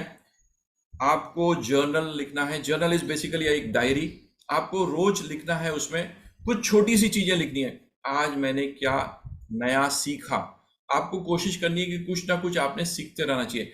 आपको हमेशा ये कोशिश होनी चाहिए कि कल से आज मैंने अपनी लाइफ में क्या वैल्यू एडिशन किया, क्या इंप्रूवमेंट किया। अगर आप रोज नहीं कर सकते तो हफ्ते के हिसाब से रखिए, महीने के हिसाब से रखिए। हमेशा कोशिश कीजिए कि कल से आज मैं एक बेहतर इंसान बन सका हूं, या मैंने एक एफर्ट लिया है, मैंने कुछ नया सीखा है, या मैंने कुछ नया सुना है, नया कुछ मैंने देखा है। जर्नल में कुछ ना कुछ लिखिए। जब आप वो जर्नल में लिखने की प्रैक्टिस करेंगे या जर्नल लिखना भी शुरू करेंगे तो ऑटोमेटिकली पहले तो आपको समझ में आएगा कि मैं लिखूं क्या, सब कुछ तो रूटीन में जा रहा है। जब आपको वो लिखना पड़ेगा तो आप अपनी लाइफ को थोड़ा डिटेल में एनालाइज करना शुरू कर देंगे। आप खुद ही सोचेंगे कि मेरी लाइफ में क्या अच्छा हुआ है, कल और आज में क्या अच्छा हुआ। मेरे बच्चे ने मेरे को फोन किया है, मेरे पोते ने मेरे को पूछा है दादी तू कैसी थी, या मैंने आज बाहर जाके अपने दोस्त के साथ। You will start looking for positivity in your life. आपके लाइफ में छोटे छोटे एपिसोड, छोटे छोटे जो मिराकल हो रहे हैं जिसको हम इग्नोर कर देते हैं, ध्यान ही नहीं देते हैं, वो सबको आप रिकॉग्नाइज करना शुरू करेंगे। आप अपनी लाइफ में पॉजिटिविटी को ढूंढना शुरू कर देंगे। जब आपका फोकस पॉजिटिव एस्पेक्ट की तरफ बढ़ेगा, automatically your mind will become positive, your heart will be happy, your body will automatically start feeling good. हम बहुत सारी चीजें फील गुड के लिए करते हैं। अच्छे कपड़े पहनते हैं फील गुड के लिए, हम अच्छा खाना खाते हैं फील गुड के लिए। तो ये जर्नल लिखना भी बहुत इंपॉर्टेंट है। इसलिए बोलते हैं ना, जर्नल लिखिए, छोटी छोटी चीजें उसमें लिखना शुरू कीजिए। ये जर्नल आपका आपके लाइफ के एक्सपीरियंस आप अपने साथ रख रहे हैं, और ये हो सकता है कुछ समय के बाद जब आप मुड़ के उसको देखें और उसको पढ़ें तो आपको बहुत अच्छा लगेगा, अरे मैंने उस टाइम पे ये किया था। आप बेसिकली एक अपने लिए वापस से ऑप्शन डेवलप करें कि किस तरीके से आप अपनी चीजों को देख सकते हैं। Start trekking your finance, very important. आजकल डिजिटली सब पॉसिबल है कि आप किस तरीके से अपने ट्रैक कर सकते हैं पैसे को, क्या कर सकते हो। सो ये ऑप्शंस आ जाता है, आप इसको आराम से ट्रैक कर सकते हैं। ऑटोमेशन कीजिए। हम अब फाइनेंशियल एस्पेक्ट की बात करें, ऑटोमेशन करके रखिए। आपको जो भी बनाना है डिजिटली आप कर सकते हैं। आप बाजार में जा रहे हैं, आप वॉलेट का इस्तेमाल कर सकते हैं। आपको एफडी बनानी है, टर्म डिपॉजिट बना रही है, उसको ऑटोमेट कर लीजिए। एसआईपी करना है, जो भी आपका इन्वेस्टमेंट्स का प्लान चल रहा है, जर्नी चल रही है, फिजिकली काम करना बंद कर दीजिए। बैंक में आपको जाना है, इसलिए आप जा रहे हैं क्योंकि आप वहां लोगों से मिलना चाहते हैं। आप बैंक में इसलिए नहीं जा रहे क्योंकि आपको वहां पे टर्म डिपॉजिट बनानी ही बनानी है। आप वहां जा रहे हैं लोगों से मिलने के लिए। जब हम बाजार में जाके सामान खरीदते हैं, हम इसलिए नहीं खरीद रहे हैं क्योंकि हमको वहां से खरीदना है, हम इसलिए खरीद रहे हैं क्योंकि there should be human touch in our life. हर चीज आप ऑटोमेशन कर लीजिए, आपकी लाइफ सिंपल हो जाएगी। कंसोलिडेशन बहुत इंपॉर्टेंट है। आपने जीवन में जब आपका करियर था तो आपने बहुत सारी चीजों को बनाया, मल्टीपल प्रॉपर्टीज बनाई है, आपने बिजनेस बहुत सारे बना लिए हैं। अब आप रिटायर हो चुके हैं, अब आपका बेसिकली टाइम आया उन सारी चीजों को कंसोलिडेट करने के लिए। कंसोलिडेशन का मतलब या तो आप उसको लिक्विडेट करके मनी फॉर्म में कन्वर्ट कर लीजिए, या आप कोई ऐसा अरेंजमेंट कर लीजिए जिससे आपकी सिरदर्दी खत्म हो जाए। हमने अपने यंग एज में मल्टीपल प्रॉपर्टी अलग अलग सिटी के हिसाब से बनाई थी। I have made a property, अगर आपने मुंबई में बनाई है, पूना में बनाई है, बैंगलोर बनाई है, दिल्ली बनाई है। जब आप यंग थे तो इजी था आपके लिए यहाँ से बैंगलोर जाना या दिल्ली जाना। जैसे जैसे हमारी एज बढ़ेगी तो हमारा मूवमेंट रिस्ट्रिक्टेड हो जाएगा। मोस्ट इंपॉर्टेंट थिंग, आप जिस शहर में, अब न्यूक्लियर फैमिली का सिस्टम आ गया, आप जिस शहर में रह रहे हैं हो सकता है आपके बच्चे उसी शहर के दूसरे कोने में रहते होंगे, हो सकता है आपके बच्चे दूसरी सिटी में रहते होंगे, हो सकता है आपके बच्चे ओवरसीज रह रहे होंगे। ठीक है जी, ये सिनेरियो बहुत कॉमन हो गया है कि आपके बच्चे आपके साथ रहते नहीं है, आप अपने साथ ही रह रहे हो, अकेले रह रहे हो, हस्बैंड वाइफ ही रह रहे हो और कोई नहीं, डोमेस्टिक हेल्प है। आपने जो बनाई है के बच्चों को हो सकता है उसमें धेले का भी इंटरेस्ट नहीं हो। वो ये बोलेगा पापा आपने जो प्रॉपर्टी बनाई थी अपने हिसाब से, अपने इन्वेस्टमेंट्स के हिसाब से बनाई थी, I am not interested in 2 BHK, I want to live in America, I am going to settle in US, Australia, मेरे को इंडिया आने का कोई शौक नहीं है। या जब मेरे को प्रॉपर्टी बनानी होगी तो मैं मेरे हिसाब से बनाऊंगा, बनाऊंगी। वो उसको आपकी प्रॉपर्टी में कोई इंटरेस्ट नहीं है। आपने जो 1 करोड़ 2 करोड़ 5 करोड़ की प्रॉपर्टी बनाई है वो आपके पास रह जाएगी। जो पैसा आपने अपनी प्रॉपर्टी बनाने में लगाया है, ये बहुत इंपॉर्टेंट है कि आप अपने रहते हुए उसको लिक्विडेट कर दीजिए, उसको बेच के मनी में कन्वर्ट कर दीजिए। आप अपने बच्चों को पैसा दे सकते हैं, ये मान के चलिए। और ये हमेशा देखा गया है, जो नेक्स्ट जनरेशन होती है जिसको फ्री की प्रॉपर्टी मिलती है, अगर वो उस सिटी में नहीं रहता है तो वो प्रॉपर्टी या तो डिग्रेड हो जाती है, मतलब कोई उसकी देखरेख नहीं करता है, या वो डिस्ट्रेस सेल में जाती है, या कोई दूसरा बंदा उसके ऊपर एनक्रोचमेंट कर लेता है, कब्जा कर लेता है, क्योंकि बच्चों के पास टाइम नहीं है। The life has become very complicated. उनको सुबह से शाम तक भागना है अपने प्रोफेशन को लेके, अपने बिजनेस को लेके, तो उनके पास टाइम ही नहीं है कि वो स्पेशली आए, आपकी सिटी में आए, आपकी प्रॉपर्टी को देखें।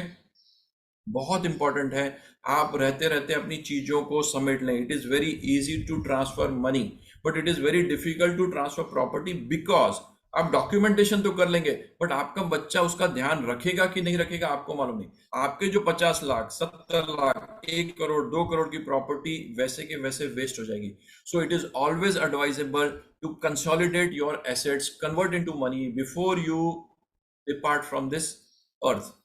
It is easy for you to manage, क्योंकि आपने मल्टीपल प्रॉपर्टी बना ली है, उसका मेंटेनेंस मैनेज नहीं कर सकते, हर बार एक नए किराएदार को आप नहीं ढूंढ सकते, आपने जो बिजनेस बनाया था डायनामिक्स चेंज हो गए, आप उसको मैनेज नहीं कर सकते, आप लोगों के ऊपर बहुत टाइम तक भरोसा नहीं कर सकते। आपका इक्वेशन अच्छा था, नेक्स्ट जनरेशन आ गई, आपको पता नहीं वो कब आपके रिसोर्सेज के साथ मैनिपुलेट कर दे। सो टाइम रहते हुए चीजों को कंसोलिडेट कर लीजिए, बहुत करें। Now this is very important, withdraw money twice a month. हम अब पैसे की बात करें, क्या होता है जैसे जैसे हमारी एज बढ़ती है, हमारा जो प्रोसेसिंग सिस्टम होता है दिमाग का, कैलकुलेशन का, वो धीरे हो जाता है। ठीक है जी। मेरे को, अगर मैं जब सब्जी लेने के लिए जाता हूँ तो मुझे टाइम लगता है उसको एडिशन करने के लिए। अगर मैंने उसको नोट दिया और वो मेरे को करेंसी वापस करता है तो मुझे वो बैलेंस कैलकुलेट करने में भी टाइम लगता है। This is a normal process, सबके साथ होता है, मेरे साथ भी होता है। मैं जो आपको बोल रहा हूँ आउट ऑफ द वर्ल्ड नहीं बोल रहा हूँ, दिस इज प्रैक्टिकली मैं बोल रहा हूँ। तो आपको क्या करना है, कोशिश करना है जब भी आप बाजार में जाए डिजिटली पेमेंट करें। अगर आप डिजिटली नहीं कर रहे हैं, करेंसी यूज कर रहे हैं, तो स्मॉल डिनोमिनेशन लेके जाइए। थर्ड थिंग, कुछ भी बुरा मत मानिए अगर आपको अपने सब्जी वाले से, किसी वेंडर से पूछना पड़ता है कितना हुआ, और अगर आपको 5 मिनट एक्स्ट्रा लग रहा है टोटल करने में, इट इज एब्सोल्युटली फाइन। हम क्या करते हैं, पब्लिक में अपनी इमेज बनाने के लिए जल्दी जल्दी कर लेते हैं, घर में आके सोचते हैं अरे मेरे से ज्यादा पैसा ले लिया, टोटल गलत हो गया, ये हो गया। आप ये मान के चलिए, जैसे जैसे हम बड़े होते हैं, लोग भाग अपॉर्चुनिटी ढूंढते हैं हमको लूटने के लिए। आपको इन सारी चीजों को अवॉइड करने के लिए छोटी करेंसी को यूज कीजिए, छोटी धनराशि को अपने पास रखिए, महीने में 2 बार विड्रॉ, उसमें जाके विड्रॉ कीजिए, ताकि पब्लिक का फ्लो नहीं रहे। आप फर्स्ट वीक में जाके आप नहीं विड्रॉ कर सकते, क्योंकि सब सैलरी वाले अपना पैसा निकालते हैं। तो अपना जो विड्रॉल का साइकिल है उसको इस हिसाब से रखिए कि सिस्टमेटिकली आराम से आप पैसे निकाल सकें। या आप बैंक में उस टाइम पे जाइए जब बैंक बिल्कुल खाली होता है, आप लोगों के साथ बैठ सकते हैं, गप्पे मार सकते हैं, क्योंकि अब वो जो नया जमाना आया डिजिटल का, everything is digital, there is no human connection. So try to maintain human connection. जब हम बात करते हैं पैसे की, तो 3 इंपॉर्टेंट चीजें आती हैं कि पैसे को हमें किस तरीके से रखना चाहिए। आपके पास जो भी खर्चा आपका महीने का होता है, साल का होता है, जो 5 साल के आपके जो खर्चे हैं, उसको लिक्विड फॉर्म में रखिए। लिक्विड फॉर्म में आप उसका टर्म डिपॉजिट कर सकते हो। आप उसको 3 में आपको ऑप्शंस देता हूं, बिल्कुल जो स्टैंडर्ड है। आप जो सीनियर सिटीजन का नेशनलाइज बैंक में जो स्कीम चल रही है उसमें आप इन्वेस्ट कर सकते हैं। 1 अप्रैल से वो लिमिट 15 लाख से बढ़ा के 30 लाख कर दी गई है, वो आप एक बेनिफिट ले सकते हैं। एक प्राइम मिनिस्टर की स्कीम चल रही है सीनियर सिटीजन को लेके, जिसमें आप 15 लाख इन्वेस्ट कर सकते हैं। पोस्ट ऑफिस में जो स्कीम चल रही है जिसमें आप 15 लाख इन्वेस्ट कर सकते हैं। ये तो बिल्कुल बेसिक फंडामेंटल हो गए, बिल्कुल थंब रूल की तरह आप इसमें जाके पैसा निवेश कर दीजिए बिना कुछ सोचे कि यार मैं करूं कि नहीं करूं। उसमें जो भी लॉक इन पीरियड है उसको ध्यान में रखते हुए 3 चीजों में आप इन्वेस्ट कर दीजिए, 30 lakhs, 15 lakhs and another 15 lakhs। So we are talking of 60 lakhs तो आपके इन्वेस्ट हो गए। आप अपने नाम पे, स्पाउस के नाम पे भी वो कॉम्बिनेशन में इन्वेस्ट कर सकते हैं। इसका पैसा जैसे भी आपको आता है, आपकी रेगुलर इनकम शुरू हो जाएगी, आपका रेगुलर कैश फ्लो इसमें से मैनेज हो जाएगा। इसके अलावा आपको जो भी पैसा रखना है वो अलग अलग एसेट में रखिए। आपका जो भी खर्चा है, 5 साल का खर्चा लिक्विड फॉर्म में ही होना चाहिए। आपने शेयर खरीदे हैं, मैं बेच सकूंगा, कर सकूंगा, इजी वे रखिए, कल को कुछ भी आपको एक्सेस करना पड़ता है तो 5 साल का हमेशा उसको इजीली लिक्विडेट कर सके। आपने कितनी प्रॉपर्टी बनाई उससे फर्क नहीं पड़ता, क्योंकि प्रॉपर्टी को लिक्विडेट करने में महीनों साल लग जाते हैं, लिक्विडेट नहीं होती है। So money should always be available. अक्सर देखा गया है जो लोग सीनियर सिटीजन हॉस्पिटलाइज होते हैं उनके पास अपना बिल भरने के पैसे नहीं होते। माना कि वो करोड़पति होते हैं, 2 करोड़ की प्रॉपर्टी में रह रहे हैं, बड़ी गाड़ी चला रहे हैं, सब कुछ है, उनका स्टैंडर्ड ऑफ लिविंग बहुत अच्छा है, लेकिन उनके पास लिक्विडिटी नहीं होती है बिल को पे करने के लिए। हम में से कोई भी उस प्रोसेस में नहीं है, सो आपके पास हमेशा लिक्विडिटी होनी चाहिए। अब हमें अपने एसेट्स बढ़ाने नहीं है, उसको कंसोलिडेट करना है, उसको लिक्विड फॉर्म में रखना है कि जब भी मेरे को मुश्किल टाइम आए मैं उसको फट से लिक्विडेट करके यूज कर सकूं।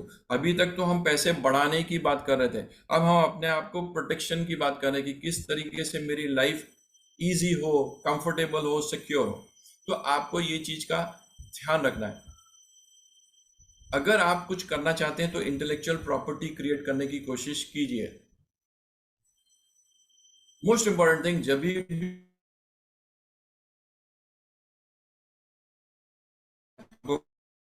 तो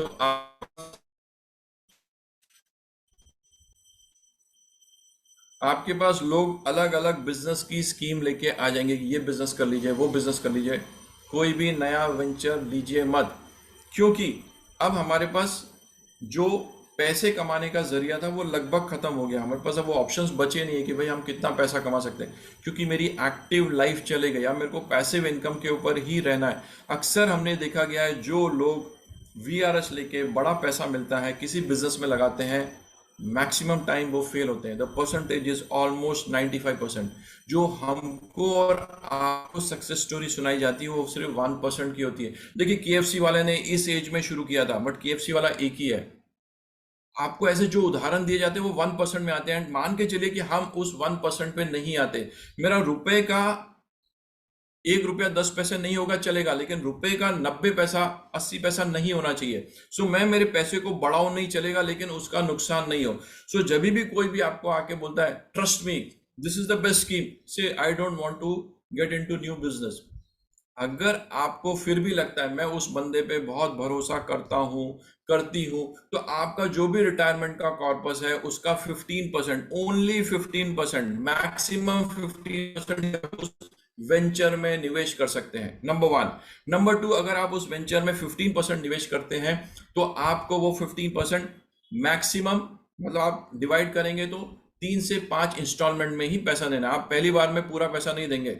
मान लीजिए आपका कॉर्पस फंड है 1 करोड़, 15 लाख, अगर उसका 15% हो गया तो आप ये नहीं बोलोगे ले भाई 15 लाख रुपया ले ले अपन बिजनेस शुरू करते हैं। आप उसको 5 लाख दीजिए, टेस्ट कीजिए, वापस से 5 लाख दीजिए। आप बेसिकली अपने रिस्क को क्या कर रहे हैं, कंट्रोल कर रहे हैं। 15 लाख दिया, वापस बोलेगा एक और इंस्टॉलमेंट चाहिए, तो आप अटक गए।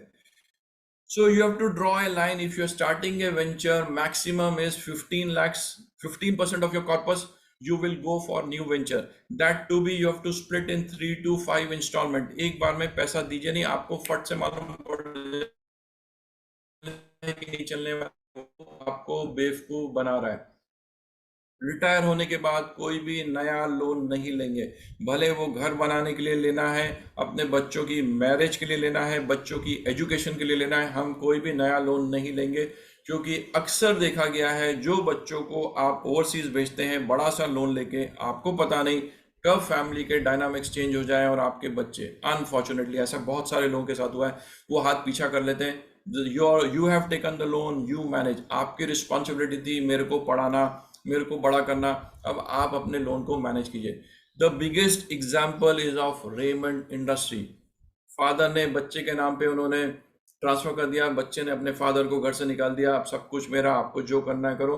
फादर के पास आज के दिन में रेंट पे करने के भी पैसे नहीं है। ऐसे बाजार में बहुत सारे ऑप्शन है। हमारे परिवार बहुत अच्छा है, prevention is always better than cure. ऐसा कुछ भी कीजिए मत, अपने रिस्क को बिल्कुल इवेल्युएट करके ही जाइए। हम, मैंने आपको 3 पैरामीटर्स दिए थे पैसे इन्वेस्ट करने के लिए। आपका जो भी कॉर्पस है उसमें से कुछ धनराशि स्टॉक मार्केट में होनी चाहिए। कितना पैसा स्टॉक मार्केट में लगाना है? Simple thumb rule is 100 minus your age. Suppose you are 70 years, 100 minus 70 is 30% should be in stock market. Very simple. Stock market में हमको क्या करना है, हम जिस भी सेक्टर में पैसा लगाने वाले हैं। हम जिस भी सेक्टर में पैसा लगाएंगे, एक सेक्टर में आपका 7% ही इन्वेस्टमेंट होगा। आपको पूरा पैसा एक सेक्टर में, एक कंपनी में नहीं लगाना है, आपको सेक्टर वाइज डिवाइड करना है। Number one. नंबर टू, आपको सिर्फ ब्लू चिप कंपनीज में ही इन्वेस्ट करना है, बिकॉज आप जब अब जो शेयर मार्केट में पैसा लगा रहे हैं वो बेसिकली आप अपनी नेक्स्ट जनरेशन को देने वाले हैं, आप उसका यूटिलाइजेशन बहुत कम करेंगे। नंबर थ्री, आप उन स्टॉक्स में इन्वेस्ट करेंगे जहां पे आपको अच्छा डिविडेंड आता है। डिविडेंड स्टॉक पे आपको इन्वेस्ट करना है। You want a regular income. भाई 100 का शेयर 500 होगा, मैं उसको लिक्विडेट करूंगा, वो एक अलग बात है, बट मेरी कोशिश है मेरे को एक रेगुलर उसमें से पैसे आते रहे। नंबर फोर, आपको अगर स्टॉक मार्केट के बारे में कुछ भी मालूम नहीं है, आपको समझ में नहीं आता कौन सा ब्लू चिप कंपनी है, कौन सा क्या है, तो बैलेंस फंड जो आता है म्यूचुअल फंड का, उसमें इन्वेस्ट कर दीजिए। आपको वो भी नहीं करना है तो इंडेक्स फंड में पैसे डाल के बैठ जाइए। इंडेक्स फंड तो आपके बढ़ने ही वाले हैं। बहुत सिंपल है, बट कुछ ना कुछ धनराशि आपकी स्टॉक मार्केट में होनी ही चाहिए। Simple thumb rule is 100 minus your as. एक सेक्टर में 7% ही आपको निवेश करना है। अगर आपने स्टॉक मार्केट में पैसा डाला है और आप उसको विड्रॉ कर रहे हैं, तो विड्रॉल का जो प्रोसेस होता है वो 4% होता है। थंब रूल सेज आपका जो भी कॉर्पस है उसका 4% आप हर साल विड्रॉ कर लीजिए, आपकी लाइफ चलती रहेगी। Last and the most important thing is create a support system. घर में सीसीटीवी लगा लीजिए, अलार्म लगा लीजिए, बटन लगा लीजिए। अगर आप किसी पेट को रख सकते हैं, पेट को रख लीजिए। आपके जितने भी डोमेस्टिक हेल्प हैं उनकी नेक्स्ट जनरेशन का आप ध्यान रख लीजिए। अगर आपके यहाँ कोई डोमेस्टिक हेल्प आती है तो उसको बोले मैं तेरे बच्चों को पढ़ाई का जो भी खर्चा है मैं स्पॉन्सर करूंगा, तेरे बच्चों की शादी मैं करूंगा। तो जब आप ऐसी बात करोगे तो वो आपके लिए थोड़े से लॉयल हो जाएंगे, क्योंकि आप उनको एक्स्ट्रा बेनिफिट दे रहे हैं। बहुत इंपॉर्टेंट चीज है, आपके पास वो एक एनवायरनमेंट होना चाहिए, क्योंकि आपके बच्चे शहर से बाहर रहते हैं। मोस्ट इंपॉर्टेंट थिंग, दिन में एक बार, अगर आप नहीं बात कर सकते तो हफ्ते में एक बार आप अपने बच्चों को फोन करना शुरू कर दीजिए।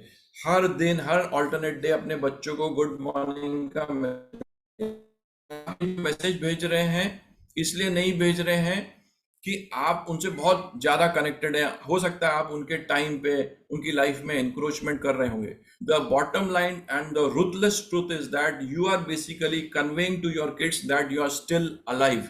क्योंकि ऐसा देखा गया है बहुत सारे लोगों के केस में, जब उनके बच्चे ओवरसीज में चले जाते हैं, पेरेंट्स की डेथ हो जाती है, बच्चों को मालूम ही नहीं पड़ता है, पड़ोसी लोग आके उनकी अंतिम यात्रा निकालते हैं, सब कुछ दाह संस्कार कर देते हैं, और बच्चों को बहुत महीनों के बाद मालूम पड़ता है। या बच्चे उस टाइम पे नहीं आ पाते क्योंकि उनके कुछ कमिटमेंट्स होते हैं।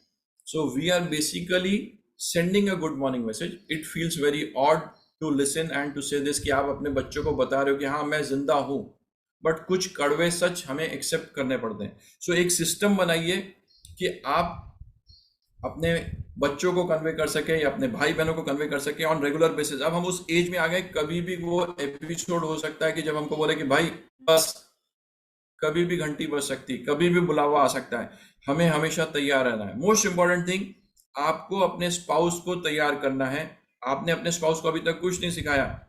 जेंट्स की अब रिस्पॉन्सिबिलिटी बनती है कि वो अपनी वाइफ को सिखाएं, हर दिन एक नई चीज उनको सिखाएं कि बैंकिंग कैसे करना है, नेट बैंकिंग क्या होती है, पैसे कैसे विड्रॉ करने हैं, पैसे को कैसे मैनेज करना है। अभी तक आप करते आ रहे थे, अब आप ये सारी चीजें उनको सिखाइए रेगुलर बेसिस में। वीक में एक टास्क ले लीजिए कि मैं इस वीक में अपनी वाइफ को ये सिखाऊंगा। आपको पूरा फाइनेंस का उनको समझाना है, आपको ये समझाना है कि आपकी इनकम टैक्स की रिटर्न कैसे भरी जाती है, आपको उनको ये बताना है कि आपके पास कितना पैसा है। आपने अभी तक उनको कुछ इन्वॉल्व नहीं किया था, you were taking all the financial decisions. Now it is high time your spouse should know, because you don't know when you are going to leave this world. तो आपके स्पाउस को वो तकलीफ नहीं हो तो उसको मालूम होना चाहिए, तो आपको सारी जानकारी उसके साथ शेयर करना है।